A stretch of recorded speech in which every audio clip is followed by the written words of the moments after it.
Hello, ladies and gentlemen. Welcome to Anime Watch Club, a bi-weekly group discussion and review where the hosts of the What Do You Say Anime podcast nominate and vote on shows either we haven't seen or shows that will hopefully lead to a great conversation. On today's episode, the memory-eating plant monsters of the What Do You Say Anime podcast will be reviewing the 2008 Masaaki Yuasa anime, Kaiba. Let's meet today's oddly drawn main characters.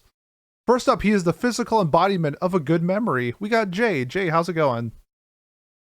Doing pretty well, just celebrated my birthday over the weekend, and that was nice. I thought I was going to go out and do stuff, and instead I stayed home and did nothing. And you know what? That was great. So, yes, happy 18th birthday to Jay. Next up, he is the physical embodiment of a blackout. With the drink in his hand, we got Kat. Kat, how's it going?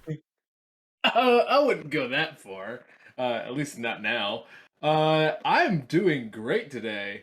Having fun. Got me beer merch and beer in my hand. Let's get it.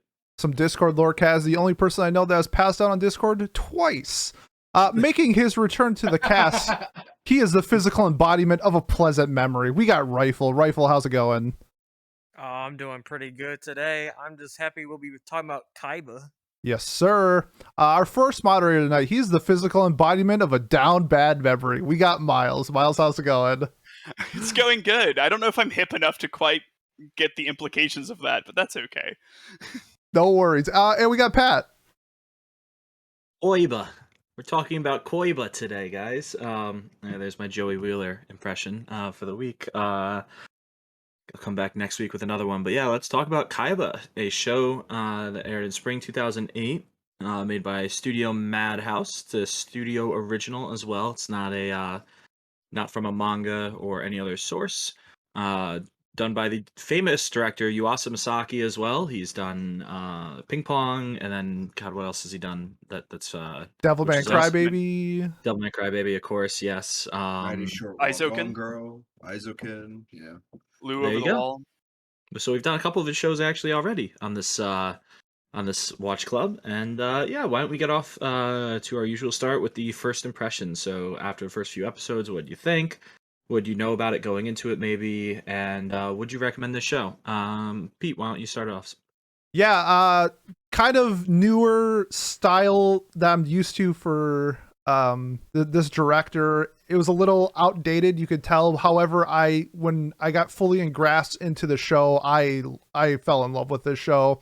Really unique storytelling, very similar to Mononoke. Somebody brought it up in our Discord. I liked how they kind of tied up vignettes and episodic shows into one main story. This whole thing was a blast. Just a wonderful show, deep, emotional show that I absolutely fell in love with. I'd absolutely recommend this show if you can put your phone down and pay attention to the details. I feel like a lot of the stuff you can easily miss if you're a little distracted. So yeah, I would absolutely recommend the show. Nice. What about you, Miles?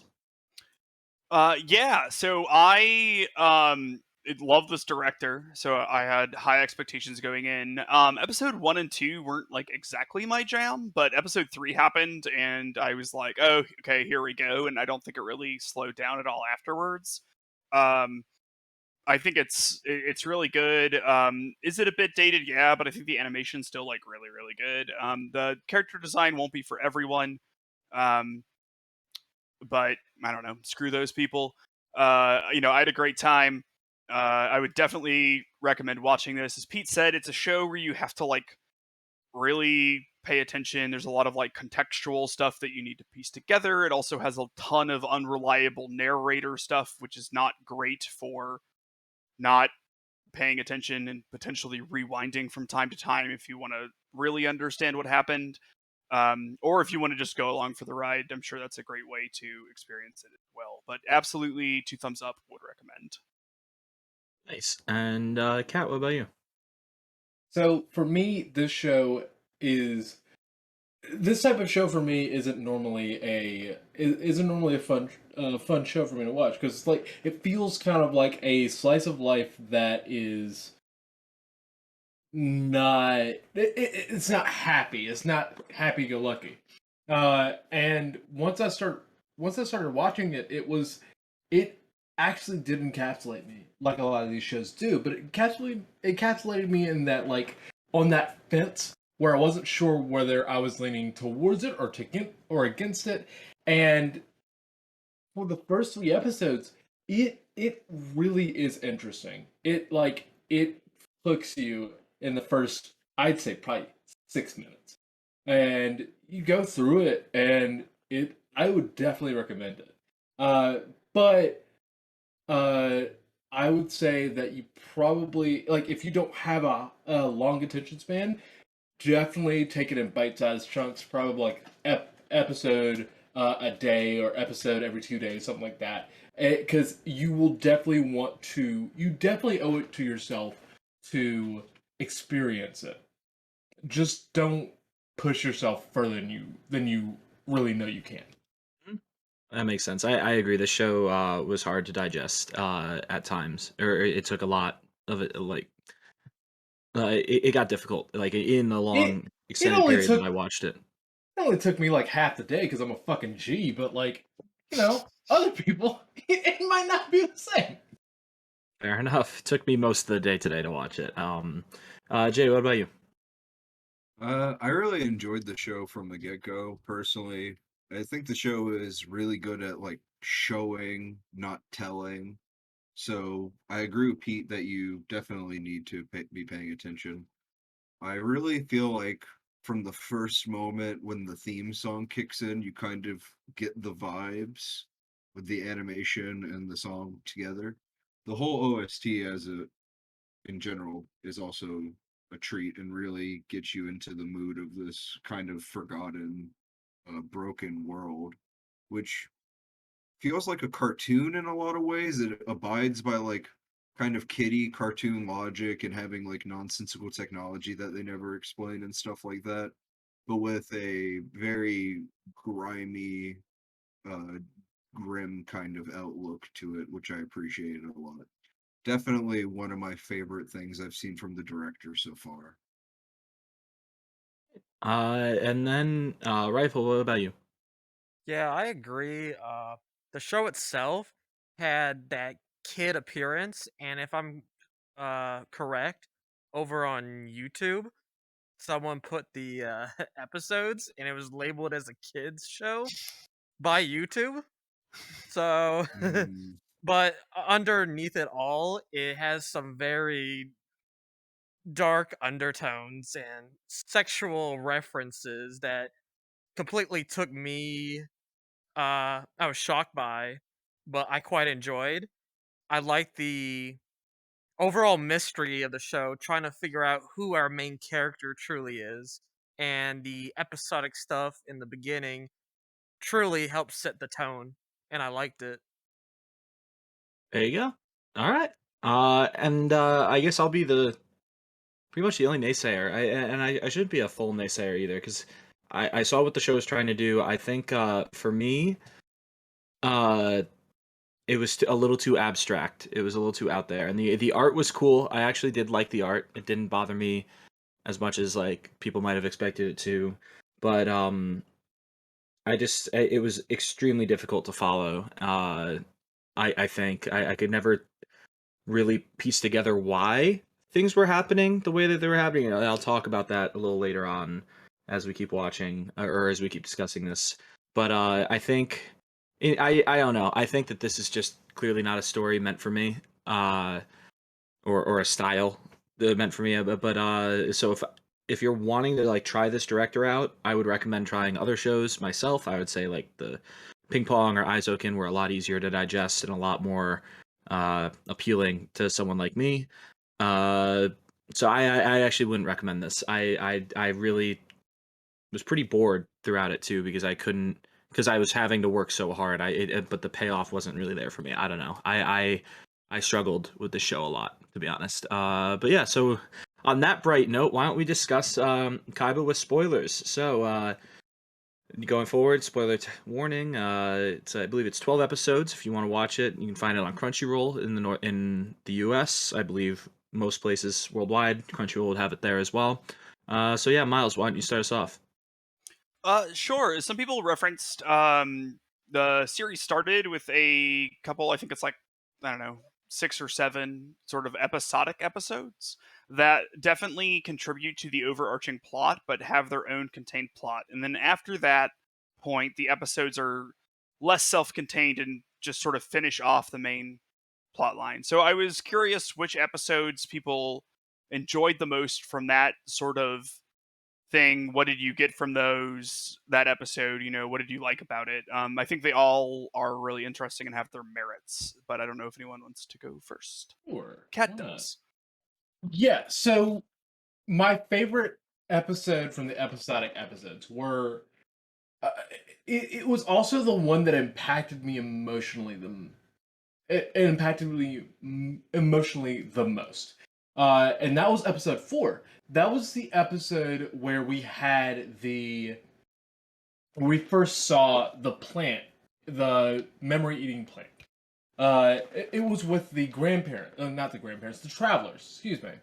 And this show, like this episode, after I saw like the old lady end up getting eaten, like, but it end up her memories getting eaten. That's when I was like, I've got to call my grandparents. I've got to call somebody because like I want to know that they are safe, they are okay. I want to know what they're doing today because like it genuinely impacted me. And then like after that, after the shock had settled in, after I had like digested what has happened, I like it takes a lot for me to actually do that from a show, and I grant that with merit, and I genuinely enjoyed that.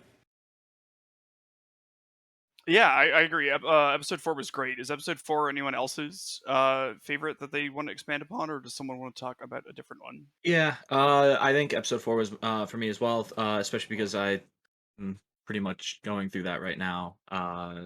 That experience with my grandparents, who both live with me and are going through very similar. Like it's kind of just happening, and I'm being forced to watch it, every single day and help out with it, and it's not easy. That was a tough episode for me to watch for sure.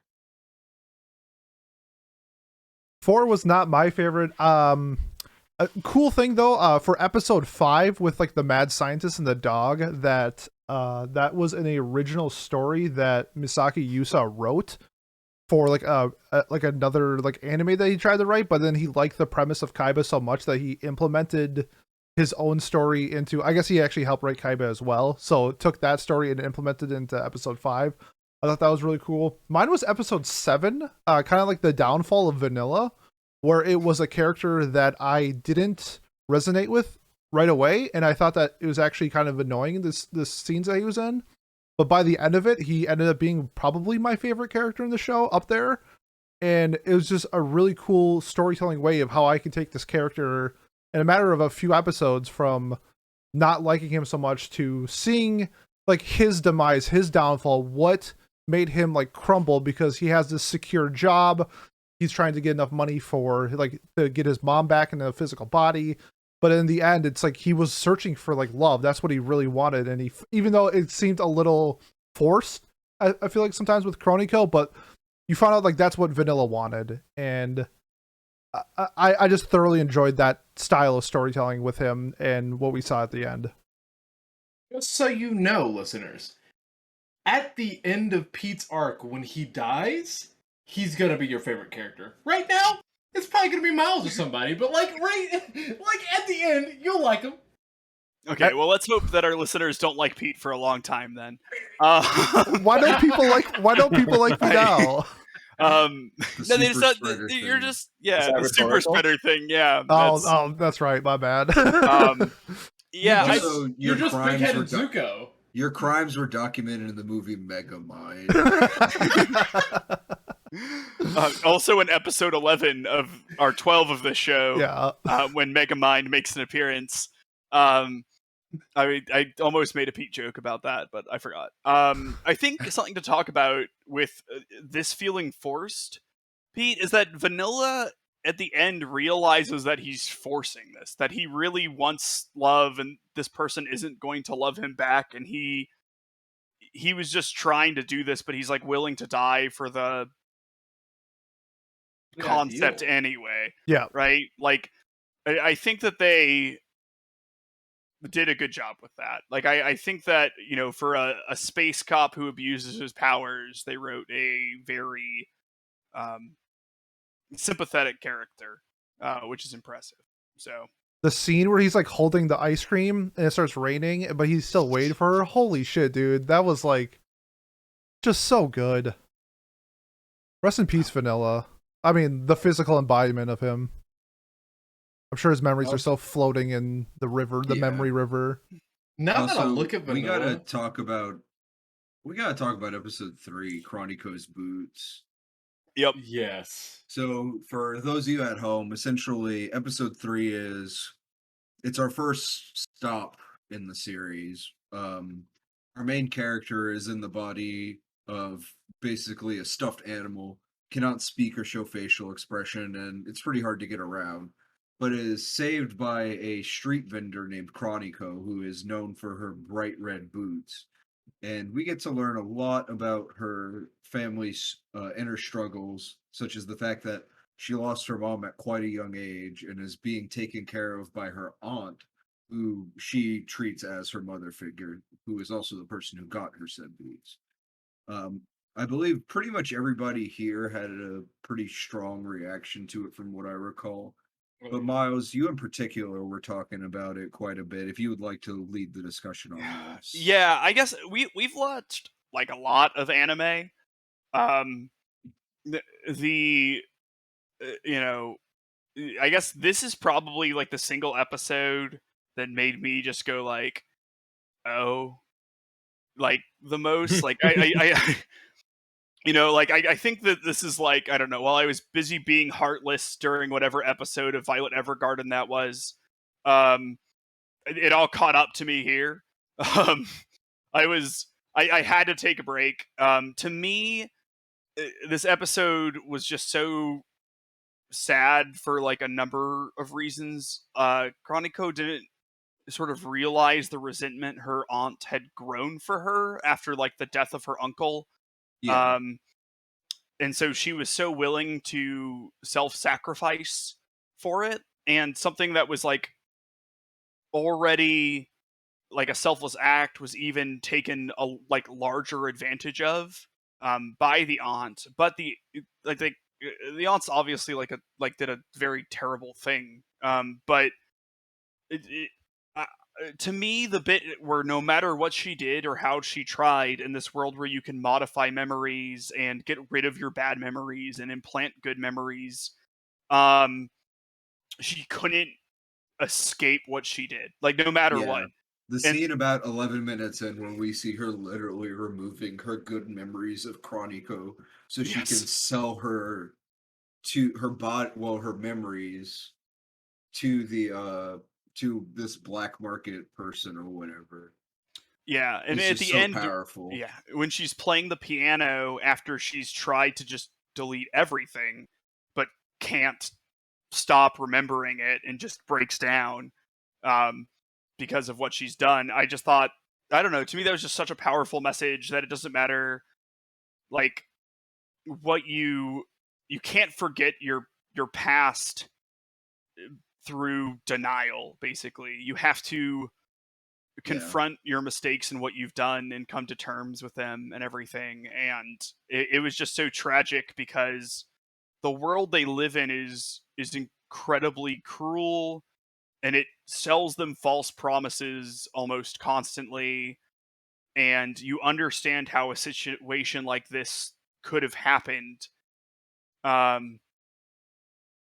Whenever they were showing her memories of like being at work and essentially working at like a nuclear reactor or something, she gets exploded. Like that was just really fucking tough. And then she loses her husband and stuff, and it's like you understand how a person could be driven to these sorts of lengths, but at the same time, man, is what she did fucked up. Like, Pete was saying she was the worst mom in anime. I don't know if I would necessarily agree with that, but what she did is definitely very morally questionable. Top 5 worst moms. Yeah, I mean, Yeah, okay. she expresses remorse, which makes her better than some people. I'm quite sure. True. She's better than the mom in Erased. I'll give her that. The bad mom, not the good mom that dies at the start. Whoa, spoilers. Yeah, really. Come on, man. Literally in the first 10 minutes. I'm never gonna watch a race now. That's fine. It's I'm over. cool. I gave it a 6. I'm cool with you not watching Erased. I thought that I have news for you then about.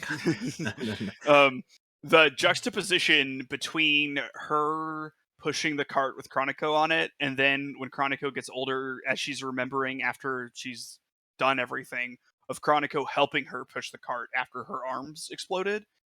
I don't know. It's been haunting. I've been doing nothing but thinking about this episode for like 3 days now or something. I told Kayla about it, and she was like, "Why did you tell me this? This sounds awful. Like, what a terrible thing." And I was like, "Yeah, it's awful, isn't it?"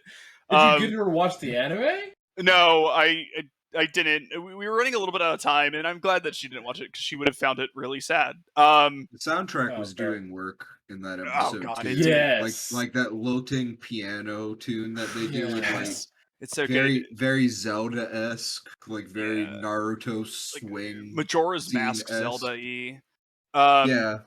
Yeah, I don't know. For me, and this will be the last thing I say about this episode, we can talk about other episodes or whatever, but like, this level of impact up here is up with like End of Evangelion and episode 10 of Devilman Crybaby for things that just made me wish I could shrink up into a ball and not be a human anymore.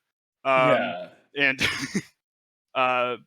but that's sort of the opposite of what the message of Kaiba is. We should strive to be human. So Yeah. So, going off of like carrying the ball of what you were talking about, I would like to point at, I don't remember what episode it was, but the episode with the actual grandparents. I keep on calling the other episode the grandparents because it reminds me of my grandparents, but the one where we have the 2 kids and then the grandmother. that's 4. That is 4 4. actually. Yes. Okay. There was a small mistake. You were talking about episode 6 with the muscular woman. Yeah, it was episode 6. Yeah, Muscle episode 6. Woman. You're correct. Thank you, Rifle. Episode 4 was very like heart-wrenching in my opinion because like you have this like, and I'm about to get kind of sentimental. My wife has depression, and like it's you can kind of see how it's understandable for them to like have lost a lot of things, have like know that they may not have anything that grants them happiness in their life, and they want to move on. And you've got to figure out a way to like have them want to be here with you. And then like having that episode just it made me like it made me sit back, and it made me question why I'm doing it. I actually had to go back into my own mind and like be like, I'm doing this because it's my wife. We have a life together. We're going to have a larger life together. We need to do this. And like, and I had to create the juxtaposition. She has lost everything. And that's terrible to think about, but like, Yeah. it's just thinking about that, like, literally having that go on in my head, like, this made me think so much that like it made me feel a really bad type of way until I actually thought about it. Like it makes me want to, it gives me more fuel to want to have a life in the future. You know what I mean? It makes me feel good. in a way. Episode 4 is also extremely notable in the fact that it was written, directed, storyboarded, and animated all by one person in a series of 5,000 different drawings over 9 months, which is just truly incredible. The guy has joked that he should get a Guinness World Record for that. And you know what? I think he probably should. Agreed. Probably should. Absolutely insane. Or a living wage. What was that about animators? Sorry. Yeah, fair enough.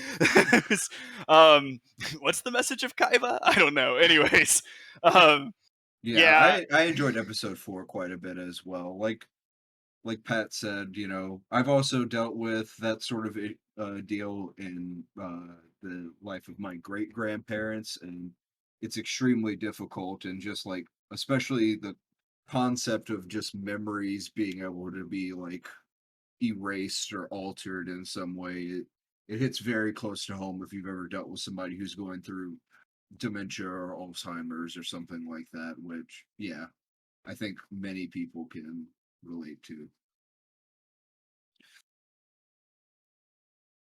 Yeah, so for me, I didn't there wasn't really a special episode I had. I thought every episode was truly unique and connected for many people.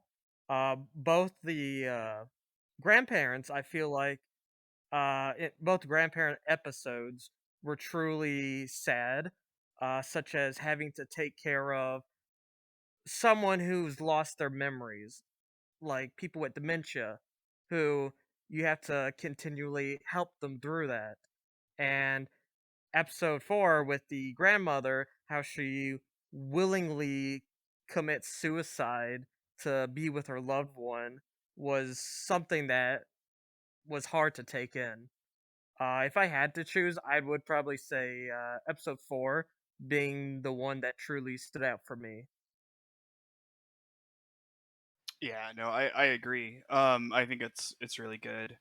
Um, so we've all talked about episodes we like. I guess I'm gonna fill the air for like 10 seconds until Jay gets back, so I don't have to repeat the next question. But I'm all glad that we got to talk about a few different episodes there. There's like, I think that depending on who you are and where you come from and everything, that there's like an episode in this show for you in some way. There's it's interesting how like the common themes of memories and identity can be played in so many different ways.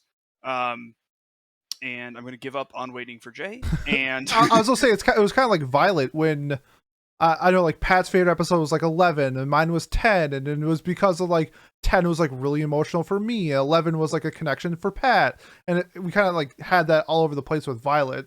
I feel like this was very similar. How it incorporated like different themes about like being human into its story that we could connect with differently, and I thought it was just so wonderful, just massively crafted. yeah, easy 6 out of 10 per happy. Yep. But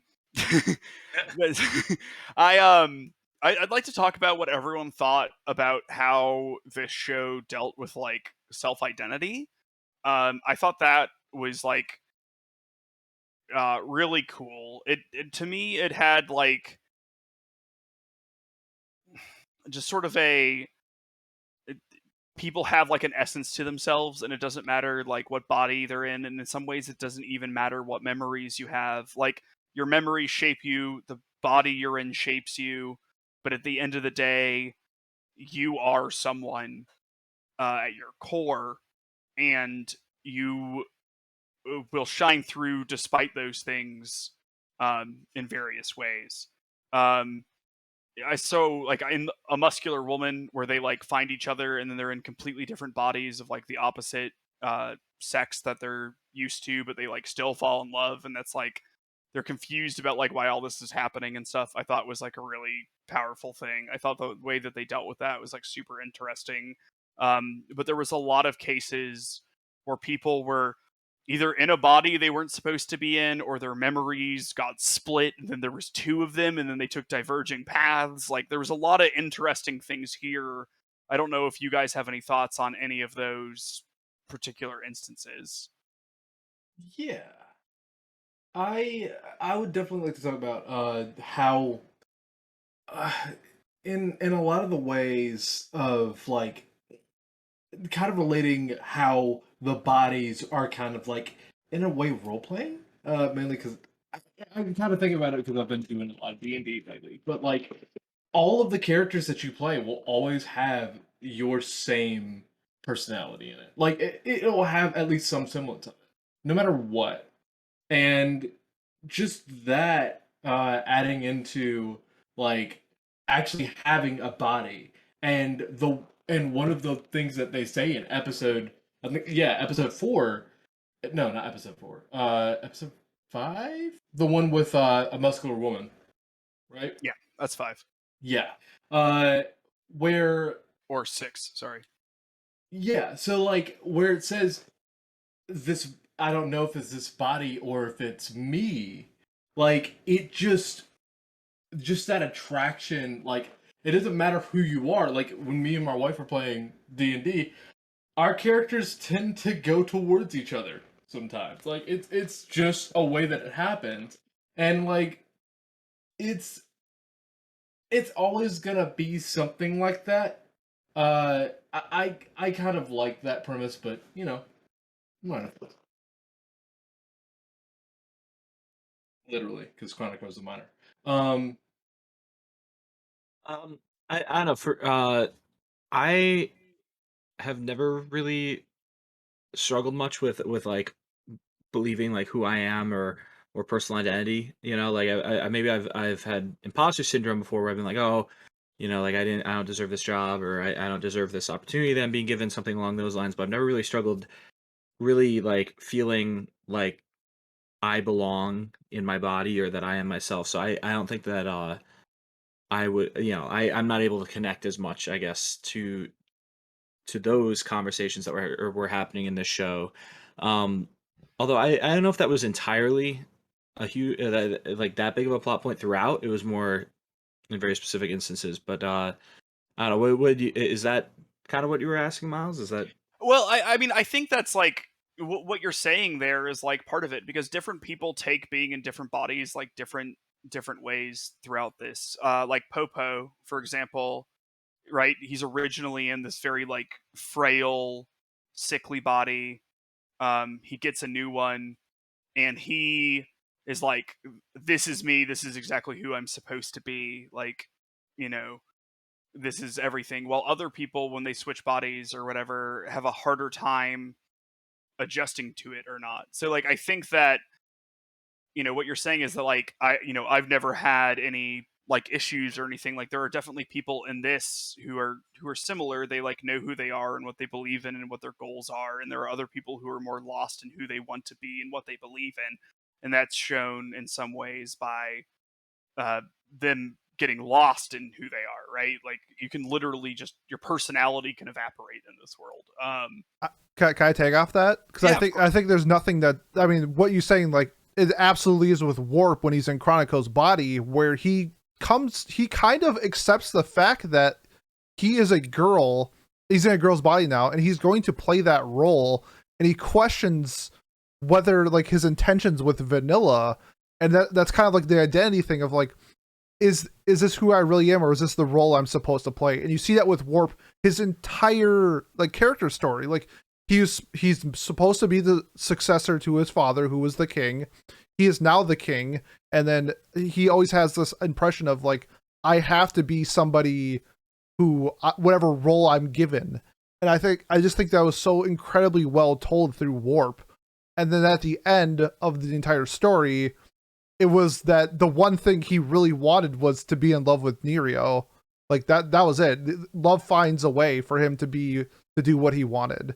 And I thought that was just immaculate storytelling. It was so well done. I think it could have been missed as well, but I think if you pay attention to like Warp's backstory with like his mom, his dad, and like all of his clones, I think it could have been missed. But I just thought like his identity crisis throughout the entire story, and then at the end, him having the one thing that he wants and he got it, was just so good.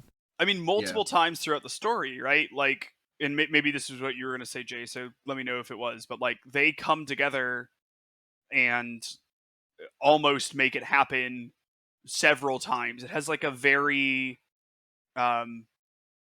Destiny sort of feel to it.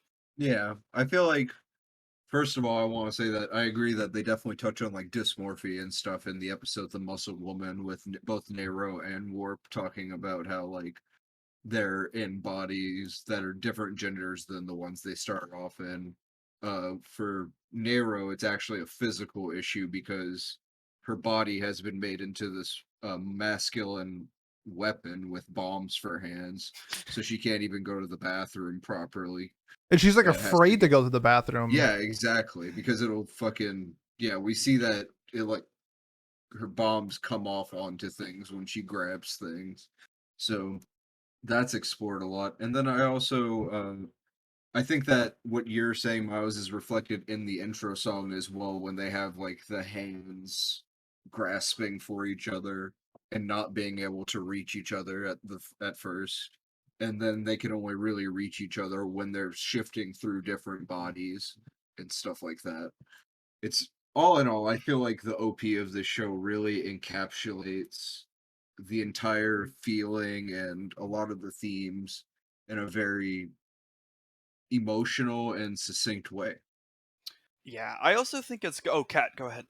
I would just like to say that this show has a lot more effective handshaking than a Handshakers does. Yes. Ooh. Yeah. I don't know. Well, It- Miles is just like, yeah, I'm not gonna boo you, but I agree with the boo. So like, I don't know. I just had like the very largest sense of deja vu, and I just figured out it was because they were in different channels. But Kat has twice in 2 different channels now typed "I'd like to make a joke," and I saw that happened to me. and saw the time, and I all of a sudden someone I was like I felt like I was one of these characters who was disassociating from a reality when I had never felt like that. I was like, oh no, it's getting to me. It's an exceedingly common theme in anime. Like it's sort of like the Dr. Doofenshmirtz or whatever his name is. Doofenshmirtz, where it's like if I had a nickel for every time the anime villain's goal was to like create one vast pool of memories where everyone lived, I would have 3 nickels. That isn't a lot, but it's weird that it happened 3 times. Like Nice copy pasta, bro. yeah, I was kind of hoping that it would happen. Like I've seen Devilman Crybaby, right? Like this guy doesn't always write happy endings, but it didn't. But I wonder if there's like a cultural reason that that's so prevalent in Japan, right? Like this concept of someone wanting to make a collective consciousness of like everyone. There is actually, and I know the reason why. It's because like in Japan, a lot of people are atheists in Japan, but in Japan there are just unconnected telephone poles or telephone booths like kind of in England, and they will go in there and start to talk to their ancestors, people who they've lost recently, because they believe they're in purgatory, which is just here, but kind of like Bleach, if you've ever seen Bleach. Like they're here, they can see you, but they can't communicate with you. And this is their way of communicating with you one I've way. never seen Bleach. Explain the concept of Bleach to me. No. Thank you. I was gonna say I'm joking anyway. I guess that does definitely track with like what happens in like Evangelion, right? Spoiler alerts for Eva if you haven't seen it in the last 30 years. Not end of Eva, Pat. Just Eva. No, just Eva.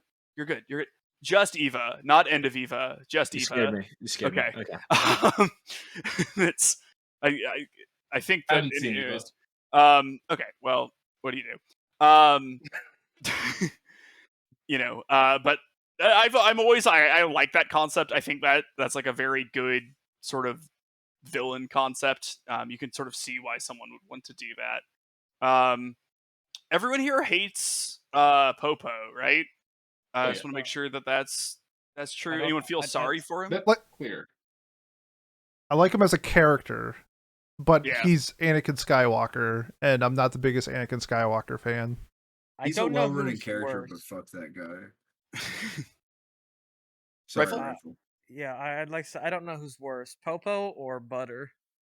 Oh, Butter's the goat. Yeah, Butter. butter is just a toxic king. That's all there is to it.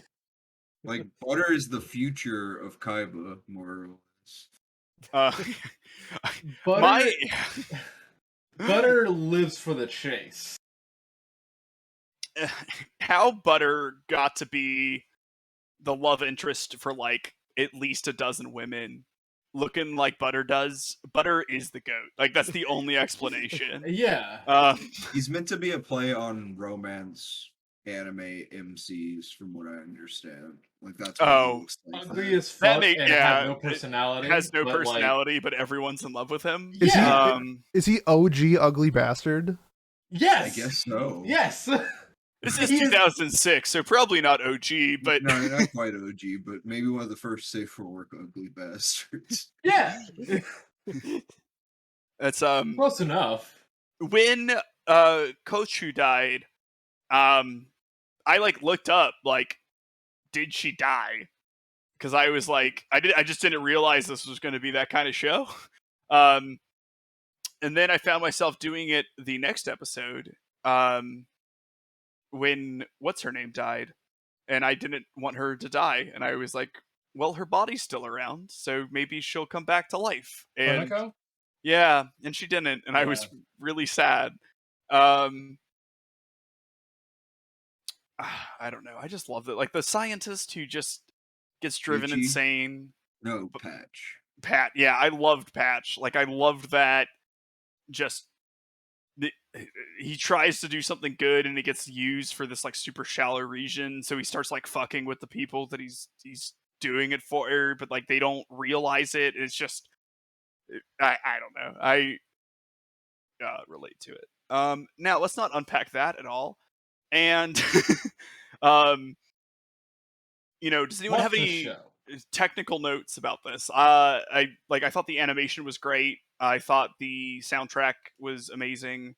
But are there any particular moments of anything or criticisms that you might have that you want to bring out?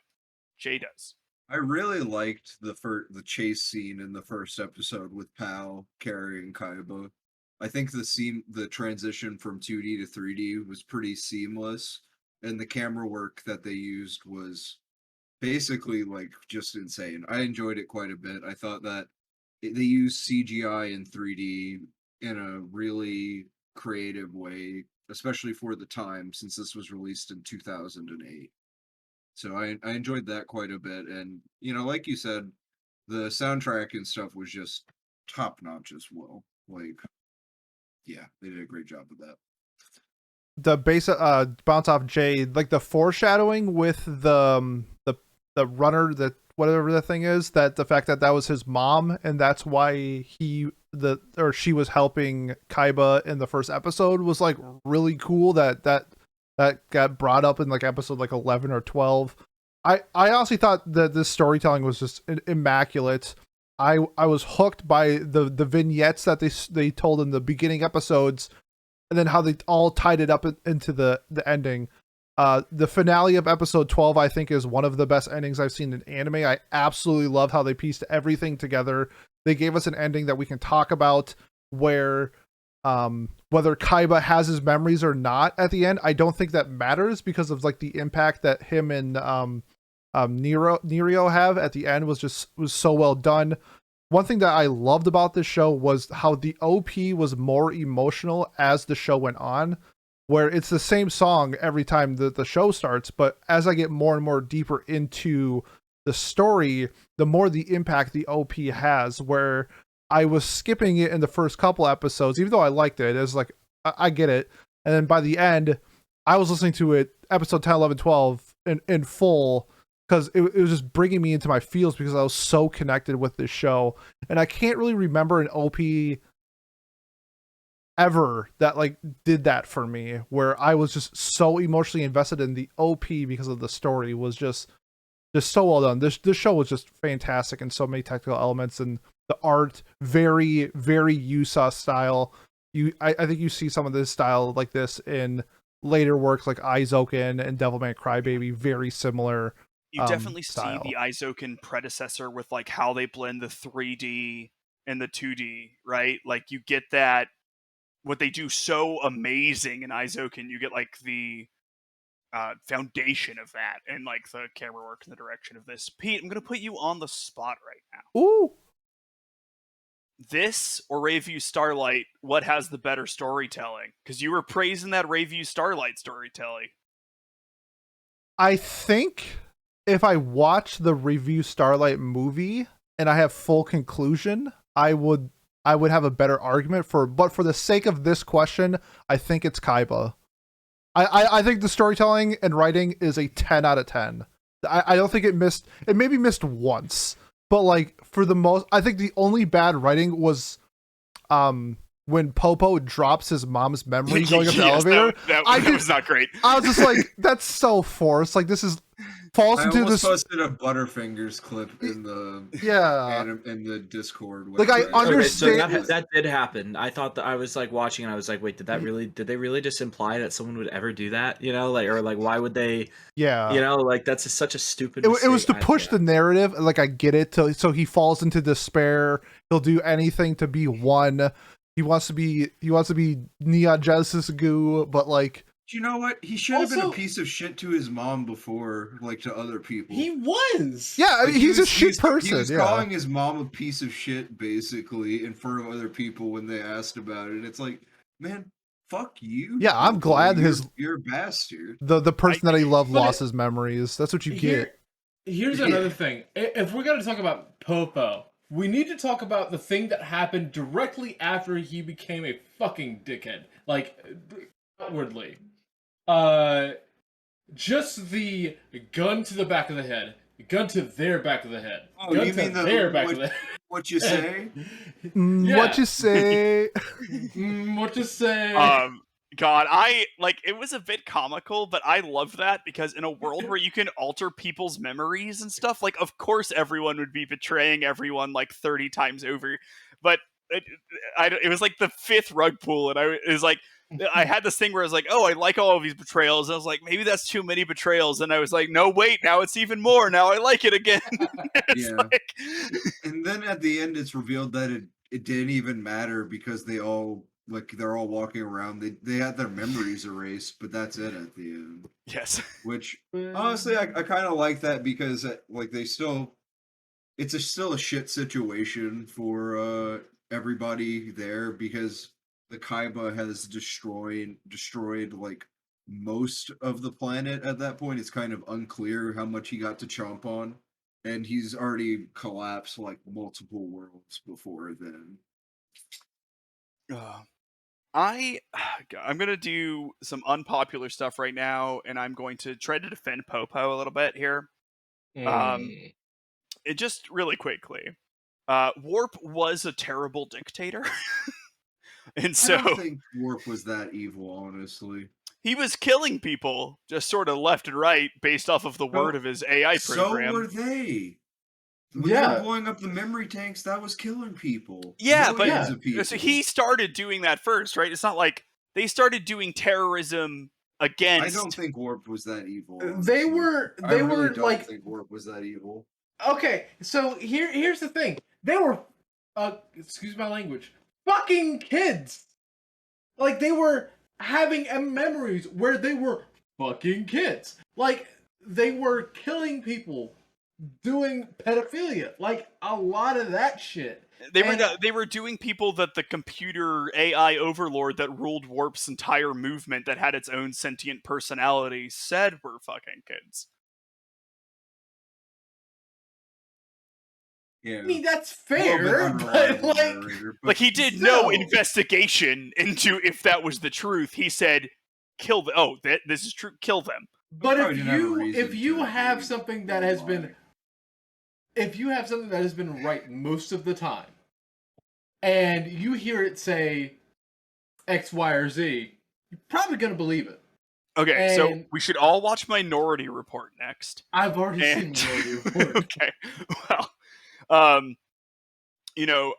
My thought is that, like, whether it's true or not, automating that process is not very ethical, and that he controls everyone's memories in a extremely detailed minutia way, I understand why someone might rise up against him in some ways. Also because while people are like living forever or whatever, they're also being like stored in permanent memory hells and um forced into like inadequate bodies and So you just mean Google?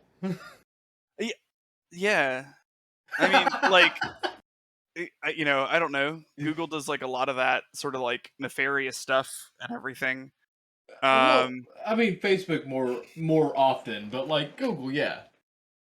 Yeah, I mean that's what I'm saying. Like you have someone who knows everything and controls everything, and like you saw how much corruption and just general tomfoolery, The which Zuck was in. like committed in this world, right? It's not like Warp's Iron Fist was making the world a better place. The world was an absolute shit pile, like the entire time.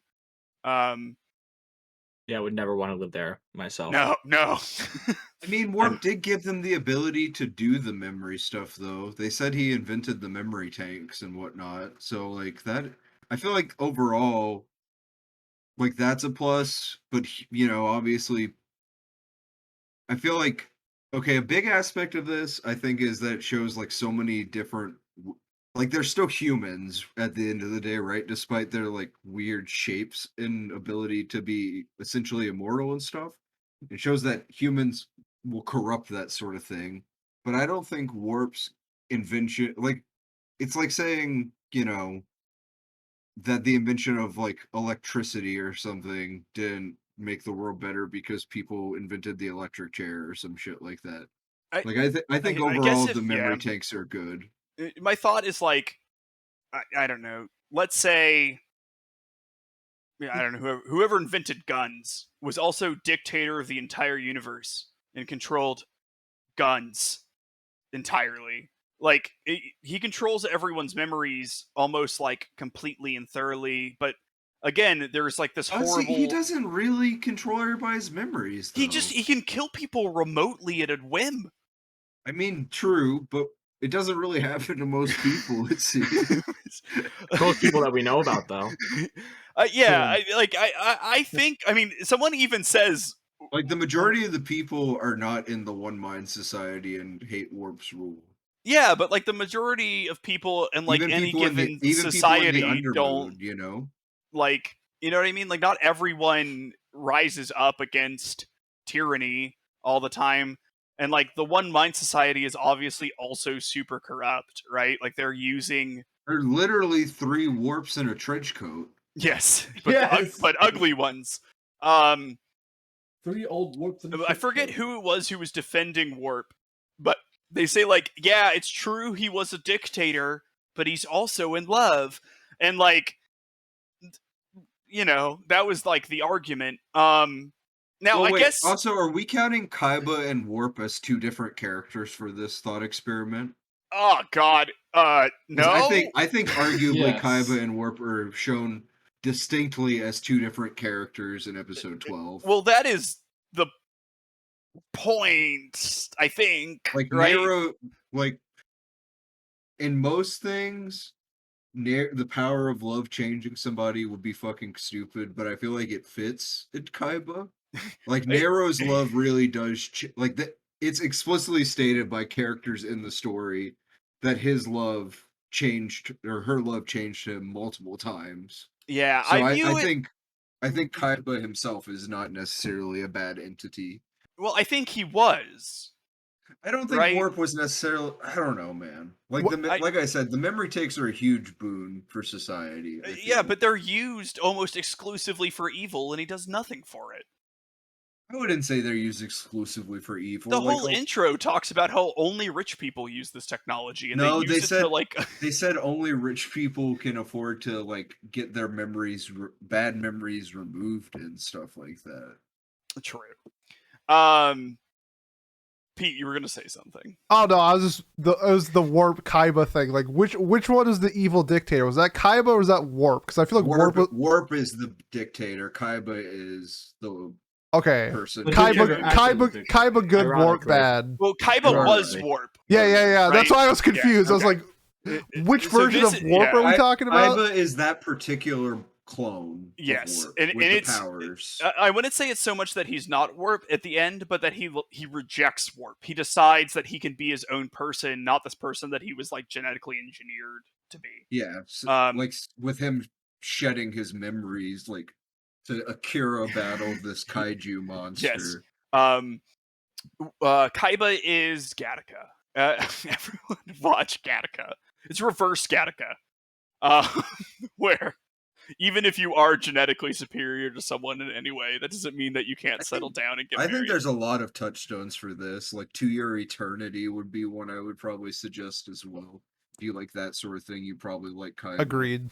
I honestly think like a little bit Violet Evergarden too. Like it the way that they have these like sentimental story, like this is a lot more dystopian than Violet is, but like it's a very similar structure where you have this overarching plot and then you have these vignettes that are emotional and then they all tie together and then you have some like reoccurring characters and stuff. And then it's all about, I don't know, learning how to deal with loss or your memories or whatever. Mhm. So I didn't even really get to say like what I didn't like about this the storytelling in this, because I don't know, everyone else has been talking about it very positively, and I guess for me the world felt too abstract for me to follow in a very like in a long term sense. Like things would happen on the screen, like such as like, oh, the guns that they were using, or the where they were where they were existing. Even like it was so abstract. I felt lost at almost at all times, and I think and to be fair, I think that is what you're supposed to feel. You're not supposed to necessarily understand everything. But I like rules. I like structure, and this show had very little of it to me, I think, and that's where I got really frustrated. You needed more tell in it, like them kind of explaining what was Or going on. I guess, but even just like, hey, the world that they're in is this, or like it just felt like, oh, when they shot a gun at someone, what did that mean? There were like 3 different times where it meant something different. was Like the the person, color of the gun. They have yellow goopy gun and then they have like green memory gun and then yeah, and but then Freeze gun. sometimes they get turned into goop, it's right? the yellow gun. Right. Okay, I get That that. it dissolves their bodies. The guns destroy everything but memory chips and memory eggs. Right, and then they take that goop and can throw it into like a They can They take the can- goop and restore their memories with that, or they can take the memory chip and put it into a new body. Stuff like Yeah. that. yeah. It I depends just on what the it depends on whether the body has already been absolved into a memory chip or not. Most of the time, the eggs are too far gone unless you have like high level technology. It seems like Yeah. Warp has access to. right, and but it just felt very abstract. Like the settings, like Yeah. rather than being like in a building or in this place, in that place where that looked normal, or that you can like piece together. Oh, this is the school. This is the, which of course not that this was meant to take place at a place like that, but like it. Generally speaking, you can look at the background art and figure out where they're standing or piece together.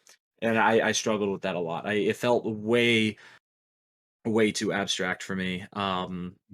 I struggled to be interested in the story because of that most of the time. Like, they'd be chasing or running somewhere and be like, well, where are they running? They're just running. And then, oh, they'd go into a dream, or they'd, I don't know, open the wall up because they can do that for some reason, and then go into the wall, or like, again, I feel so lost, like trying to even explain this, because it was so difficult for me to follow what was going on exactly. But yeah, we are approaching about an hour of discussion, so I think we should move on to our final thoughts. I don't really think best boy and best girl are really maybe best character is a good one. I feel like for the show, but does that make sense to you guys? Favorite character and Yep. least favorite character. Yeah, I guess we can do that. There we go. But yeah, so do that along with your closing thoughts and your final score, please. Pete, why don't you kick us off? A best character, I'm gonna go with Vanilla. I think this was like a close race. I think I'm actually gonna say I didn't think there was a bad character in this show. Even someone like Popo, who I did not like, I thought was a very good character. So I'm gonna go with no bad characters. My favorite character is Vanilla. This show was an absolute treat. It was very artsy. I was a little concerned after episode 1 because it didn't hook me right away. Once I got more involved in the story towards the end of the vignettes into the actual main story, towards like 8, 9, 10, that stuff, I got really invested into this story. I loved the ending. I like the fact that we don't know if Kaiba regained his memory or not at the end, but just him smiling at Nerio was like enough for me to be like, hell yeah. Like, it doesn't matter if he has his memory or not. They're together. That's what matters. Love the ending. The show was fantastic. Really nitpicky stuff about things I didn't like. The Popo stuff at the end with his character, not the biggest fan. It felt a little like out of place where like they didn't really know how to make like it finish happen. It's like in rom-coms where like, oops, I tripped over and now I'm on top of you and you were wearing a towel. Like they didn't really like know what to do, so they just threw in that thing to like drive the story. Oh no, I dropped it. Yeah, that's kind of like what it felt like, and that honestly, it kind of took me out of it a little bit. And there's just some like nitpicky stuff throughout the story. Otherwise, the show was an absolute treat. I loved it. I'm gonna give it a 9 out of 10. Okie dokie. 9 from Pete. Alrighty. Miles, what about you? Yeah, I really enjoyed this show. I thought it was like crafted super well. You know, I don't know. I thought all of the stories were great. I thought the way that they blended into each other was fantastic. The themes and the messaging was always really interesting. I'm supposed to talk about my favorite character, so I will. I think my favorite character was Chronico, as short-lived as she was. I just loved her absolute selflessness and a willingness to like help her family, and I was heartbroken when that was betrayed. God, I don't know. The show is so good. You know, again, a few nitpicks, like Pete had said about the Popo thing. I think that there are like other ways you could have done that. Like they had a fight, he could have just had it out and been talking to her and then dropped it because someone shot a gun at him or something. Like it's a pretty easy thing to solve. But ultimately I think that like the end result of that not working out was good, and I thought his character arc was really good, where he just sort of realized that to get where he wanted, he had to like give up literally everything, and so what the hell was the point of doing any of this anyway? I'm gonna give it a 10. I really like this show. Bravo, Wow. Miles. A 10. Wow. I was not expecting that. Jay, what about you? So I really enjoyed the show a lot. The OST, as viewers of the show might know, the OST is a big part of my scoring. How it evokes emotions in me, how I feel it represents the themes that are present in the show. And I feel like the OST and sound design of Kaiba is definitely receiving high marks because of how it accomplishes that. The storytelling I enjoyed quite a bit. I liked the episodic nature of the first 7 or so episodes. I do, however, think that it is kind of the downfall of the show's storytelling in a way.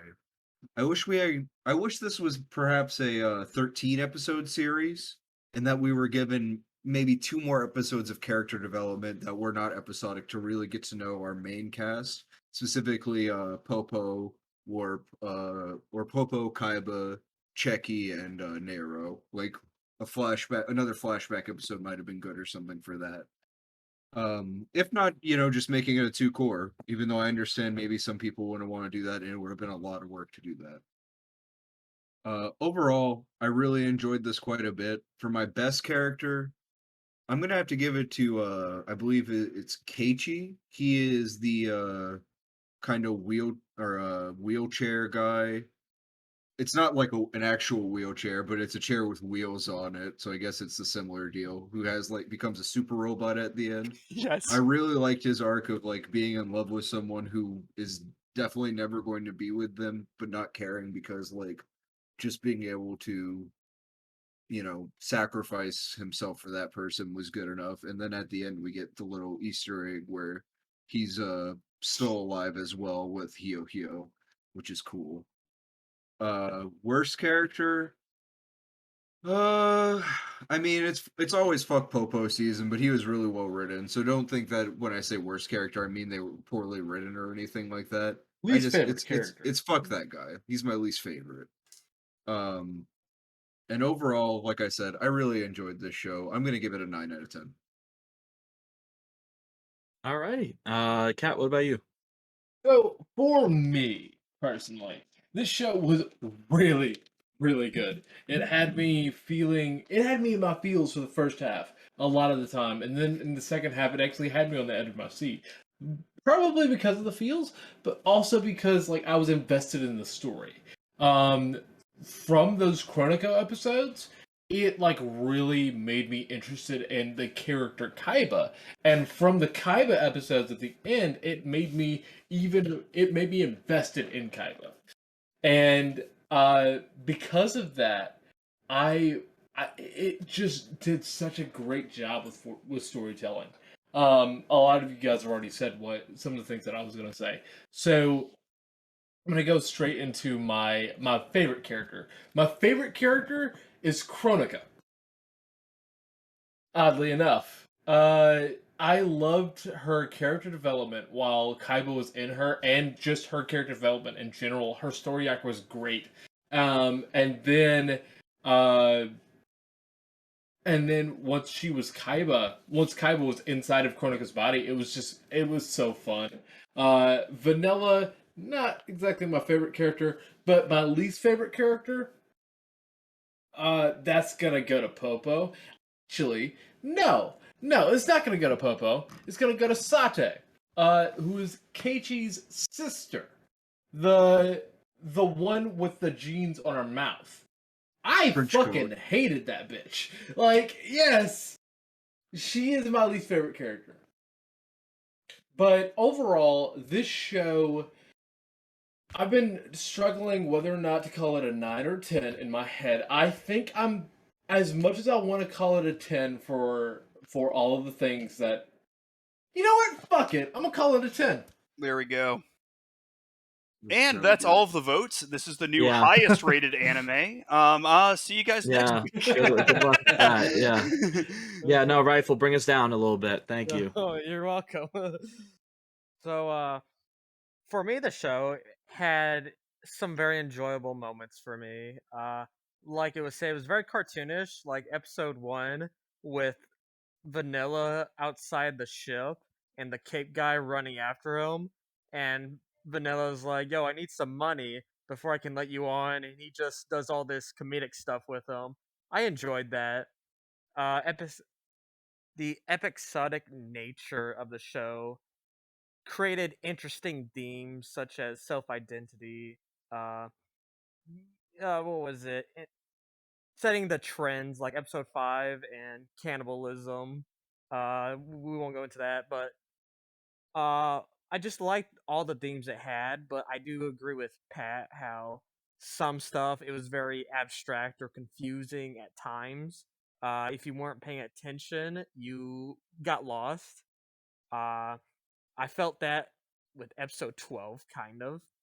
Uh, for worst character, yeah, it's gonna be screw Popo. He was a well written character, but just the moves he did were very stupid.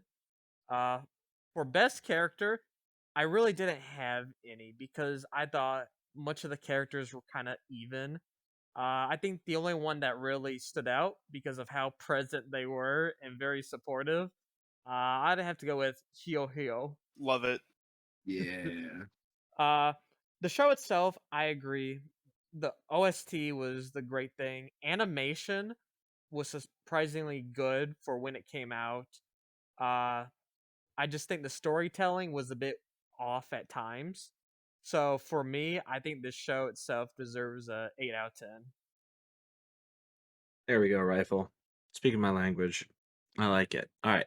An 8 out of 10. All right, perfect. So Yeah, I will definitely echo a few of Rifle's points. I liked the OST a lot. It was really solid. Music all throughout. And again, the animation, when I first looked at it, I was like, oh god, I'm gonna hate this. And then I didn't that badly. Like, well, I shouldn't say that badly. Like, I really didn't. If it made sense for what the story that they were trying to tell, with it being so abstract. But for me, the story I didn't really follow at all. Maybe I just didn't relate to a lot of the things that they were trying to say about dreams and about memories. Those are, I don't know, I don't dream a lot, so maybe I'm not as in sync with that aspect. And again, it felt so frustrating at times when I was just, I was watching one time speed at my own pace all day today. I was watching the show, enjoying it, or trying to enjoy it, and being like, what is going on? I need to pause. I need to I need to go back 10 seconds. I need to go back 30 seconds. Like, what is the context of what's happening here? Why is this going on? And I don't know. It got to a point where I was just like, I'm so frustrated. I am, and I'm not this stupid. I'm not as stupid as the show is making me feel. And that, yeah, that really ruined my enjoyment of the show, to be honest with you. Like, there were a couple cool scenes in it. I guess best character, I really liked Nero. I think Nero was interesting. I didn't like Popo a lot, like everyone else has been saying so far. Popo was annoying, was a brat in the sense that, like, again, it was just so, I don't know. It's so hard for me to try to sort out my thoughts on the show because it just pissed me off constantly. So yeah, I don't know. Like, it's weird because again, I can sit here and be like, critically, is this good or like, does it succeed at what it's trying to do? I'd say it probably does, but my lack of enjoyment is really bringing the score down for me. So I'm gonna give it a 6 out of 10. I did not like watching it at all. I don't Hey, think Violet Evergarden a 10, huh? I did. Interesting. You Curious. gave Violet Evergarden a 7 and this a 10. Which is I what mean, it deserved. yeah, apparently. Yeah, no, I don't know. I could relate to things happening in Violet Evergarden because it was happening in post-World War I Europe with an established world where I could tell what was happening on screen and what the implications were. I could not follow this story at all. I was getting really frustrated by it, and that's not a knock on that, but it is a knock in my scoring. So yeah, 6 out So of 10 now for we me. see that Pat has no imagination. I guess so. Yeah, I don't know. You should play more D&D with me. You did say you didn't dream. But Well, yeah, no, I don't dream very often, and if I do, it's usually like after I've woken up and then I fall back asleep, but then I don't remember it when I wake up. I remember that I had it, but I don't remember what happens in it for the most part. So yeah, I don't know. So we average our scores out here and we end up at an 8.66 repeating. So that is our final score for Kaiba. 8.66 repeating. Let me type that out. Make sure we have it. But Miles, why don't you talk about well, I guess on Mal, this show's at 8.15, so I think most of us would argue that the show is underrated on Mal. I think most of the reviews, though, are very positive and Mhm. calling it an underrated masterpiece and all the other comments like that. So yeah, that's our review of Koiba, and let's discuss what we're watching 2 weeks from now on August the 22nd. What have you got for us, Miles? Okay, so in third place we had High Score Girl, earning its first legacy point. In second place we have Escaflowne, which is earning its second legacy point. And in first place we have Kageki Shoujo. Let's go! Let me get my manga. So yes, I have after one too the somewhere. I don't know where though. the false alarm that was last week, our last episode, Gang, baby, gang. we will be watching Kageki Goat Show as Spoiler, I gave it a 10. The shit's gas. it's a good show. So yeah, that'll be exciting. Jay will finally get to watch the Opera Girl show that he initially thought he was voting for, and when we watched Review Starlight, and all will be right in the world, and we can all figure out if Pete is overhyping this or we agree with him. You already know what you think, don't you? I do. Oh, It's very good, but he's overhyping it. That's Okay. I felt like it was going to be somewhere in that realm myself. New gen shoujo goat Kageki Gojo. It's a seinen. actually. It's not. Yeah. It's not. It is. It's not. It is. It's not. If you open it, you'll see that it doesn't have the like pronunciations for the kanji, which means it's for adults. Nope. So You're the only okay. people that think that. I okay. Also, wow. Mel. People. There you go. Who you calling you people?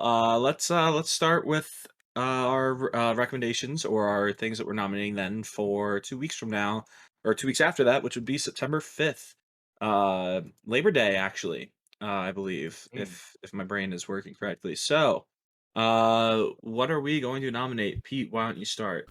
Yeah, shout out to Discord member Squeezy who put this on my radar. Looked pretty interesting. I'd love to watch it and discuss it. I'm going to nominate Drifting Dragons. Drifting Dragons. Okay. Sounds like a D&D spinoff. What did you... One sec. Oh my god. Okay, Drifting Dragons. Beautiful. Drifting Dragons. Alrighty. Miles, what about you? What are you nominating? I'm nominating the Violet Evergarden movie. Oh, okay. Okay. Oh, okay. That was quick. To quote Cersei Lannister from season, 6 of Game of Thrones, I choose violence. This would be Well, I weird can't- if that one, since me and Pat have an episode on the Violet Evergarden movie. Well, sounds like you guys are getting dethroned, doesn't it? Dethroned. No. We fought the good fight, and it's a perfect movie almost. So, yeah, I know. Grooming. It's not. Yeah, It's so- really not. It's not though. We'll find out in 2 weeks. More grooming than Chronico and what's his face, Vanilla. Is it, Pete? Is it also Airborne Dragons? That's the Yes, yeah. it yeah. is. Okay. All right. Next up is Jay. What have you got for us to vote for? All right, so I know that we all love a good time travel show. Yep. I know that we all love good character designs, so I'm going to go ahead and nominate the number 35 highest rated show on Mal, Link Click. Oh yes, it just got an English dub. It has an 8.78 on Mal. I have nominated this twice with awful results. Yeah, but now it's got the J factor, so I feel like I should vote for it. I don't. The people will come out for the J factor. Maybe. What do you J anime? Wait, Pete, when you nominated this, why didn't you just say the words to me, drama, supernatural, time travel? Because you hate me and it wouldn't matter. I needed. It I would needed matter. to It men- absolutely would I matter. knew I needed to mention the time travel aspect for Miles. I knew it was necessary. It's an easy way to get my vote. I'm in IT, not sales, for a reason. Fair enough. Yep. Alrighty. Rifle. What are you nominating?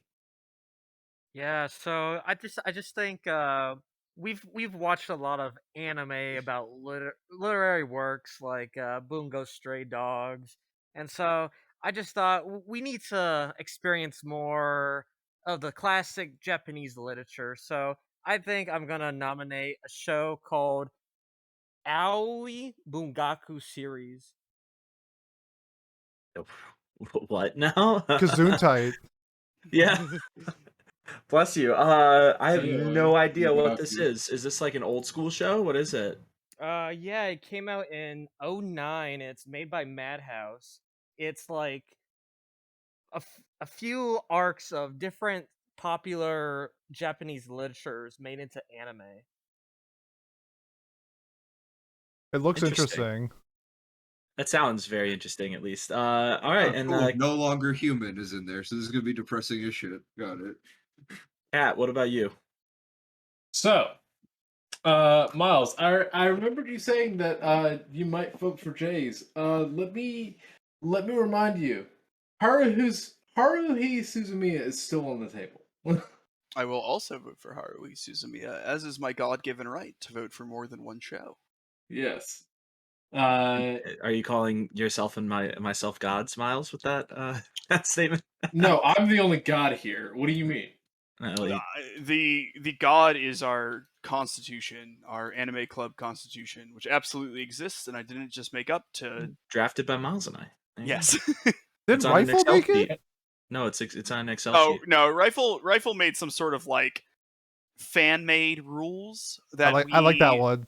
Yeah. A That we Bible, for some a Bible reason of go by. sorts, you know, a Bible. Bible Yeah, of yes. sorts. It is the word of God as translated through Rifle. Mhm. There you go. It is Thank you. All right, let's stop unpacking that joke. And what? So you nominated Haruhi. Okay. A show about a god, right, or something? Yes. Apparently, yeah. Cool. And All time right. travel.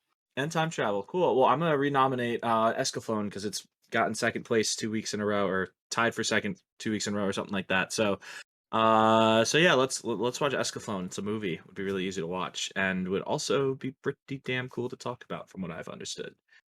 So yeah, because what could go wrong? Could it be another Raze Fan where it's just a movie condensing a really popular or successful show? No, of course it wouldn't be that. Totally is that. But let's do it. All right, I think that's it. Pete, why don't you plug everything?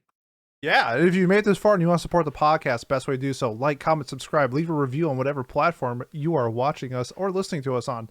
Next week, we'll do something anime related. Don't know yet. Maybe another Mal review game. Got some nice feedback on the last one we did, so maybe we'll do that, but we'll find out. Otherwise, if you're here for Watch Club, we'll see you in 2 weeks for Kageki Goat Joe. See you then. Bye.